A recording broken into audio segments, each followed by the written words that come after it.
But how do firms become an ACSP? What's the process? Yeah, first off, ACSPs are professional services firms in the main. So they can be solicitors, they can be accountants, they can be verified agents, etc. But they must be supervised by one of the 25 AML supervisors in the UK. So there are 3 statutory supervisors that will be HMRC, the FCA Balance Commission, and then 22 professional body supervisors such as the Solicitors Regulation Authority, the Website Documents, etc.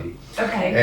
If you want to then become an ACSP, and we'll go into a bit more detail as to why you might become an ACSP in due course, you must then complete a registration, you must provide information about your business and your supervisory status, and the senior person within your business must then go through verification themselves, so identity verification themselves, and of course inevitably there is a £55 registration fee as well. Right. That will then get you a digital account to log into Companies House and a unique identity number as well. Okay, fantastic.